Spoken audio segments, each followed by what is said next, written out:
हाँ जी, तो कल हम लोग फूड चेन समाप्त कर चुके थे। और जितने भी टाइप के फूड चेन हो सकते हैं, parasitic food chain, grazing food chain और डेट्राइटस फूड चेन, सारी बातें हो चुकी। और मैंने आपको ये भी बता दिया था कि डेट्राइटस फूड चेन क्यों एक एक्सेप्शनल फूड चेन, सारी बातें हो। अब मैं आपको आज एक बात बताने जा रहा हूँ कि जो अपना इकोसिस्टम है ना, इकोसिस्टम थर्मोडायनेमिक्स के दोनों लॉ को फॉलो करता है। One is first law of thermodynamics, जिसको आप फ्लॉट कहते हो, and second one is second law of thermodynamics, फ्लॉट। तो ठीक है, अभी हम देखेंगे कि इकोसिस्टम कैसे फ्लॉट को फॉलो करता है और कैसे फ्लॉट को फॉलो करता है। लेकिन उससे पहले मैं आप लोगों से जानना चाहूंगा कि फर्स्ट लॉ ऑफ थर्मोडायनेमिक्स क्या है और सेकेंड लॉ ऑफ थर्मोडायनेमिक्स क्या है। तो जिससे पूछूंगा वो बताएगा। अभिषेक, क्या है first law of thermodynamics? Sir ये चैप्टर नहीं हुआ है मेरा। Rajeshwari, first law of thermodynamics क्या है? Sir, energy can't be created nor be destroyed. It can be converted into one form to another form. Ribha, second law of thermodynamics क्या है? Sir thermo पढ़े ही नहीं हम। अरे कभी तो पढ़े होगे। कभी नहीं पढ़े हैं। विवेक, सेकेंड लॉ ऑफ थर्मोडायनेमिक्स क्या है?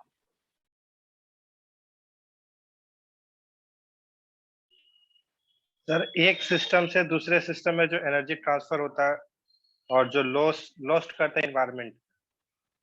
चलो, तो यानी कि फर्स्ट लॉ ऑफ थर्मोडायनेमिक्स ये कहता है, सुनिएगा ध्यान से, वैसे आप फिजिक्स में भी पढ़ेंगे, केमिस्ट्री में भी पढ़ेंगे। फर्स्ट लॉ ऑफ थर्मोडायनेमिक्स ये कहता है कि यूनिवर्स का एनर्जी कांस्टेंट, पूरे यूनिवर्स की बात कर रहे हैं, यूनिवर्स का एनर्जी कांस्टेंट है।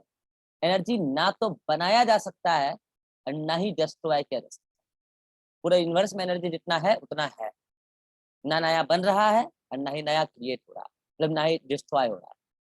ठीक है, बस हाँ एक बात है कि यूनिवर्स में जो एनर्जी है, एक एनर्जी का दूसरे एनर्जी में कन्वर्जन हो रहा है।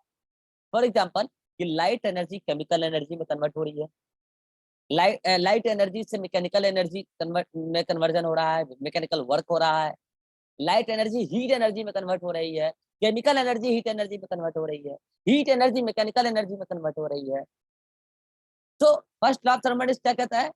Energy can't be created and nor be destroyed, only the conversion of energy is possible from one form to another form. ये कहता है फर्स्ट लॉ ऑफ थर्मोडायनेमिक्स। अब इस लॉ को इकोसिस्टम कैसे फॉलो करता है वो भी हम बात करते हैं। सेकेंड लॉ ऑफ थर्मोडायनेमिक्स क्या कहता है?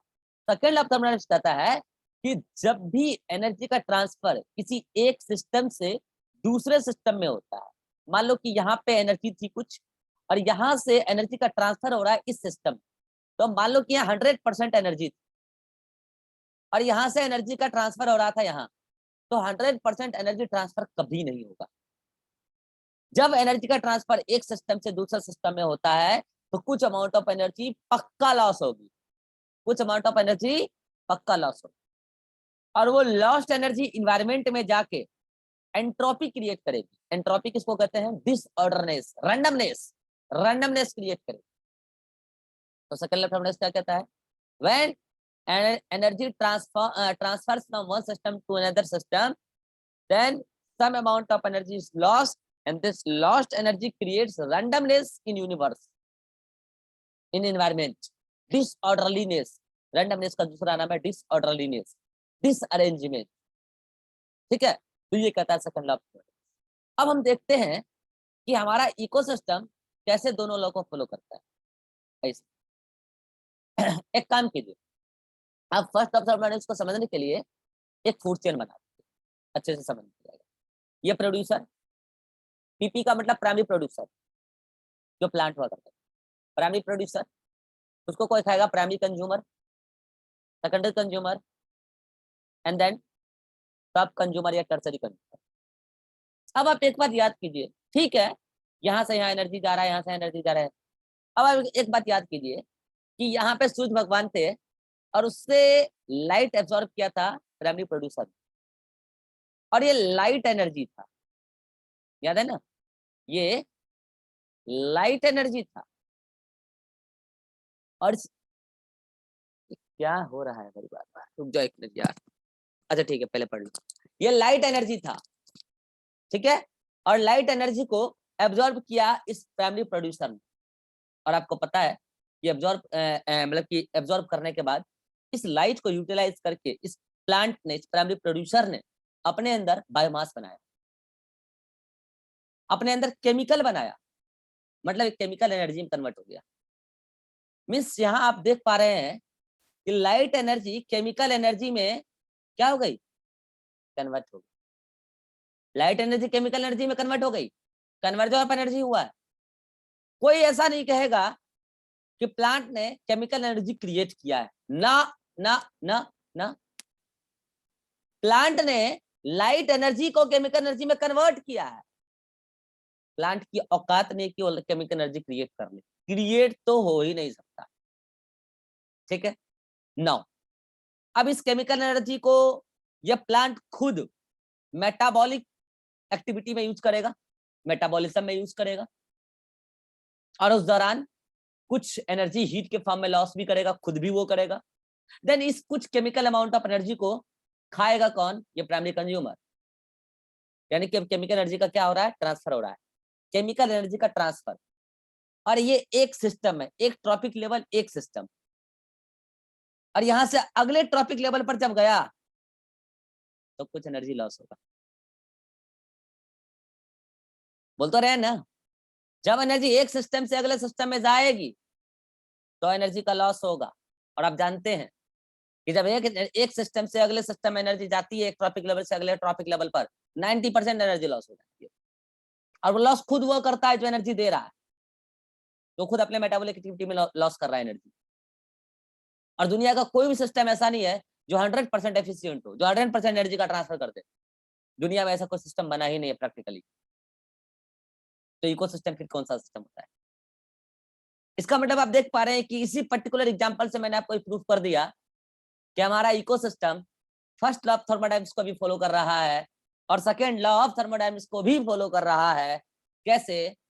तो हमारा इकोसिस्टम लाइट एनर्जी को केमिकल एनर्जी में कन्वर्ट कर रहा है, एंड देन इस केमिकल एनर्जी को अलग अलग काम में यूज लिया जा रहा है। मैकेनिकल वर्क मतलब कि अब केमिकल एनर्जी मैकेनिकल एनर्जी में कन्वर्ट हो रही है, हीट के फॉर्म में लॉस किया जा रहा है, एंड मेनी मोर, कई सारे फॉर्म में कन्वर्ट किया जा रहा है। मतलब कि एनर्जी का कन्वर्जन चल रहा है, एनर्जी ना तो बन रही है ना ही बर्बाद हो रही है। ये sir no first of follow हो रहा है। देन जब एनर्जी का ट्रांसफर एक ट्रॉपिक लेवल से नेक्स्ट ट्रॉपिक लेवल पे होता है, एनर्जी का लॉस होता है और होगा। इस यूनिवर्स में कोई ऐसा सिस्टम नहीं है जहां पे एनर्जी ट्रांसफर के दौरान एनर्जी का लॉस ना हो। प्रैक्टिकली ऐसा कोई सिस्टम है ही नहीं। तो हमारा इकोसिस्टम भी उसी सिस्टम का हिस्सा है ना। तो इसका मतलब हमारा इकोसिस्टम दोनों ही लॉ को फॉलो करता है। अब एनसीईआरटी क्या करती है, एक लाइन लिखती है। क्या लाइन लिखती है, सुनना ध्यान से।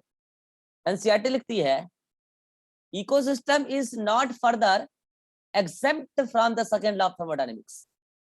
अब ये जो वर्ड आया है exempt, इसका मतलब क्या होता है?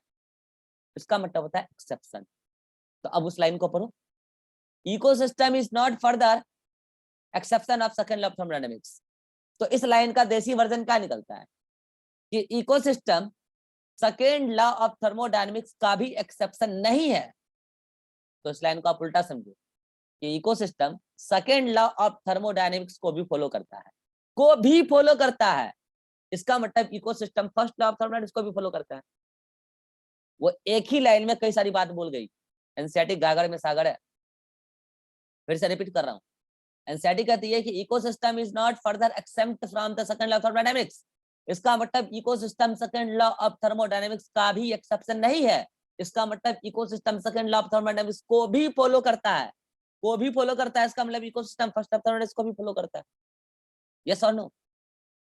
तो ये तो बात हो गई कि हमारा इकोसिस्टम फर्स्ट लॉ और सेकंड लॉ दोनों को फॉलो करता है, और मैंने एग्जांपल के साथ इसको समझाया। अब एनसीईआरटी एक बात और लिखती है। क्या लिखती है?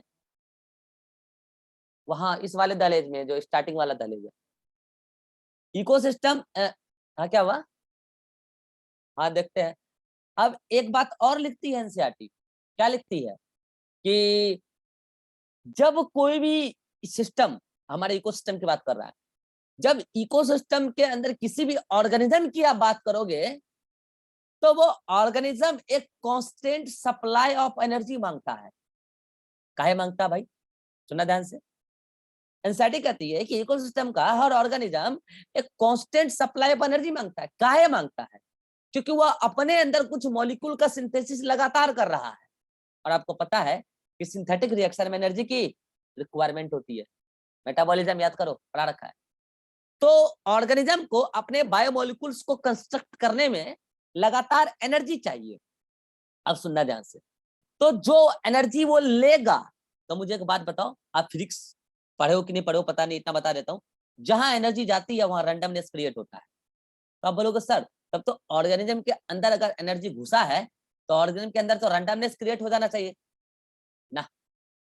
जो एनर्जी उसके अंदर घुसा है ना, वो एनर्जी से वो कंस्ट्रक्शनल वर्क किया, मतलब बायोमोलिक्यूल्स बनाया। देन जब वो बायोमोलिक्यूल टूटेगा तो एनर्जी फिर रिलीज होगी, मतलब उस ऑर्गेनिज्म के अंदर एनर्जी आया, वो एनर्जी दूसरे एनर्जी में कन्वर्ट हुआ, केमिकल बॉन्ड के फॉर्म में कन्वर्ट हुआ। देन जब वो केमिकल बॉन्ड टूटेगा तो वो हीट के फॉर्म में, मैकेनिकल वर्क के फॉर्म में एनर्जी आउट हो जाएगी उस ऑर्गेनिज्म से। अब समझना, वो जो एनर्जी रिलीज होगी, वो रिलीज एनर्जी एंट्रोपी क्रिएट करेगा इन्वायरमेंट का। एंट्रोपी क्रिएट करेगा इन्वायरमेंट का, ना कि खुद का।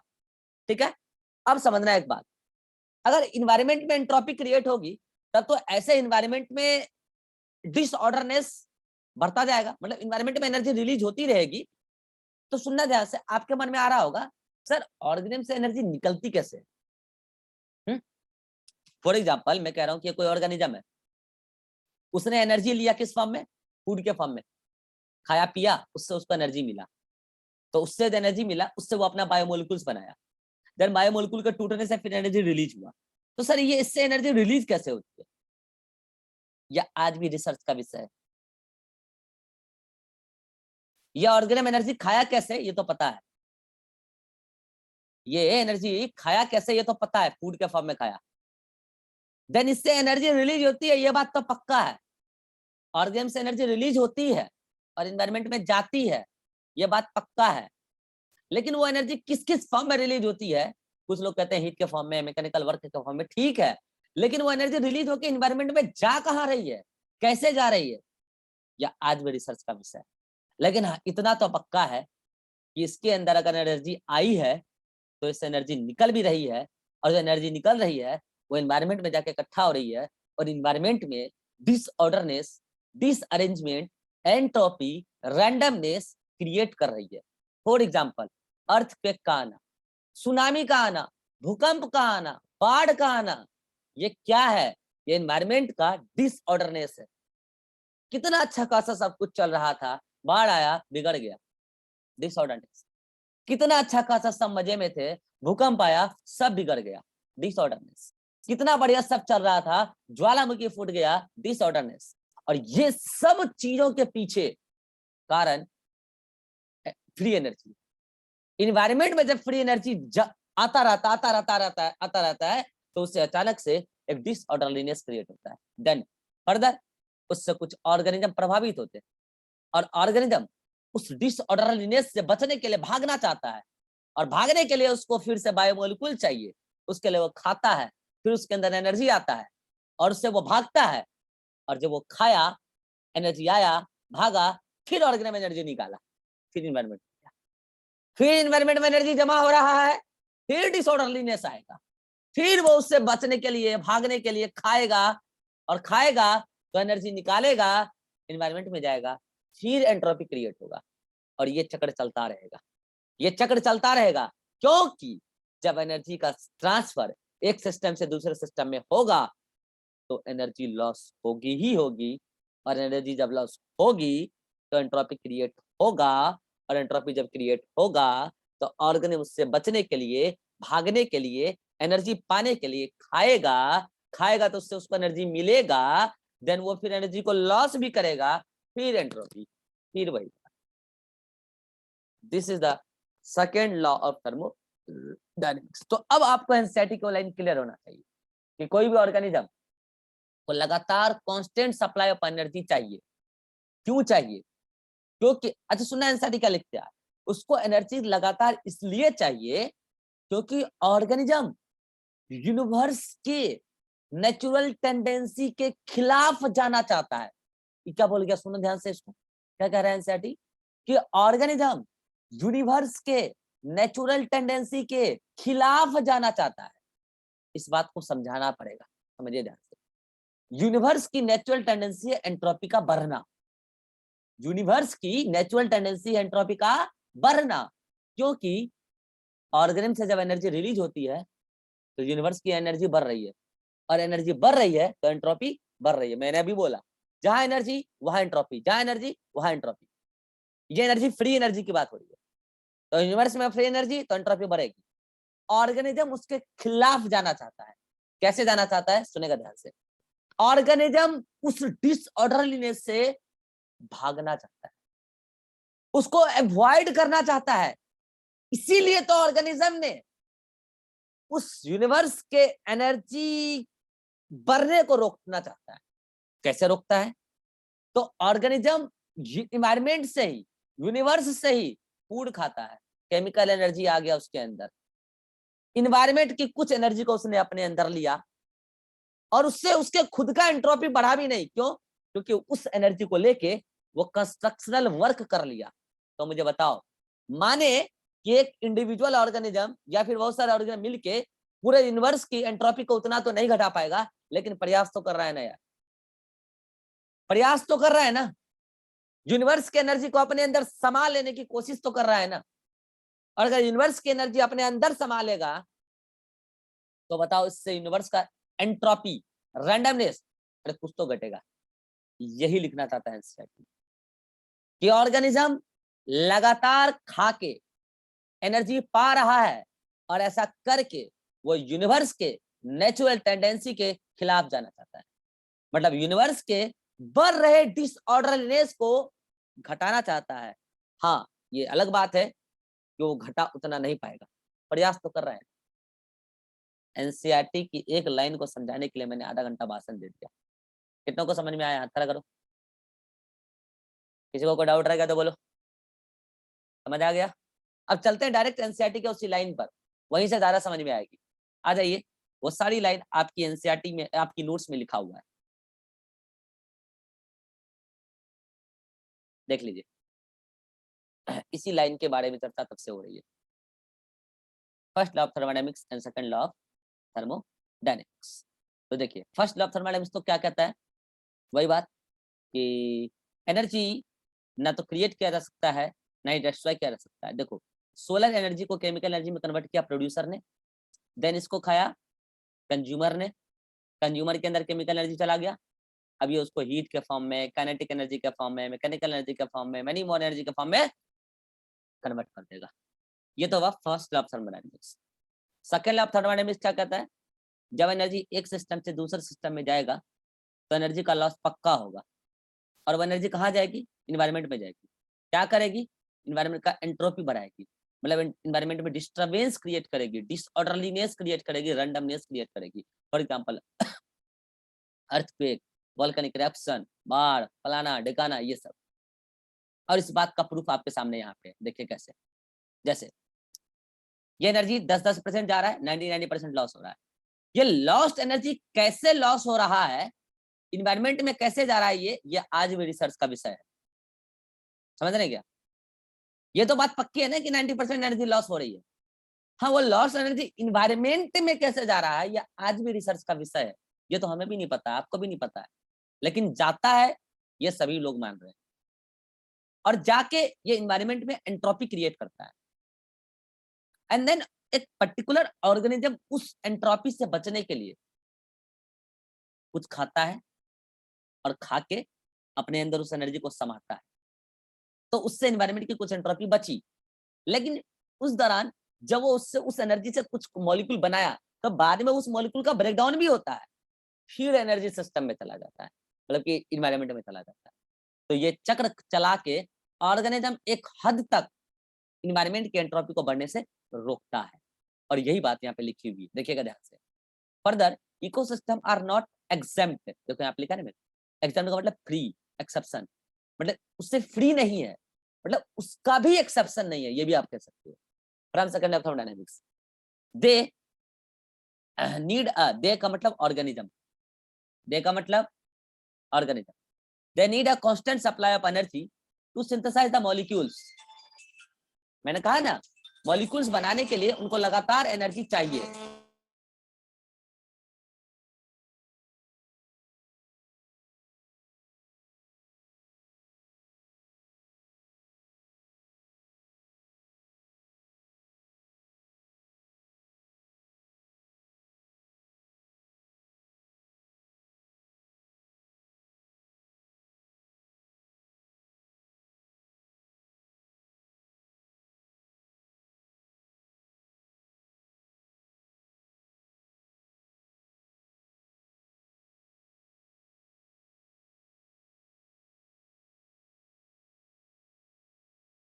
आवाज नहीं आ रहा सर, म्यूट है आपका, म्यूट है आपका। हाँ सुनिए, सॉरी म्यूट था। हाँ, ये इस लाइन को देखिए, they need a constant supply of energy to synthesize the molecules, molecules मतलब वही बायोमोलिक्यूल, एटीपी जैसे कि, they require to contract, contract का मतलब समझते हैं, अपोजिशन, खिलाफ, act in opposition, contract the universal tendency towards increasing disorderliness. इस पूरे लाइन का देसी वर्जन में फिर से समझा देता हूं, सुन लो।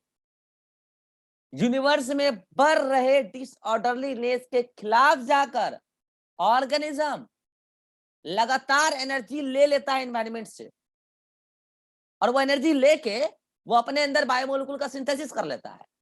तो इससे एनवायरनमेंट की एनर्जी एक हद तक घटती है, और इससे एनवायरनमेंट के बढ़ रहे डिसऑर्डरलीनेस के खिलाफ रहता है ऑर्गेनिज्म एक हद तक। तो इस तरीके से अपना ecosystem first law of thermodynamics और सेकंड लॉ ऑफ थर्मोडायनामिक्स दोनों को फॉलो करता है। बोलिए, कोई दिक्कत यहां तक? ये बात समझ में आ गई? अतीक, कोई दिक्कत यहां तक? Vivek, no sir. Rajeshwari, no sir. No, sir. Abhishek? No sir. चलिए, तो अब बढ़ते हैं आगे, और अब बात करते हैं फूड वेब की। 13 मिनट है, नहीं होगा, रुक जाओ, अगले मीटिंग में लेते हैं।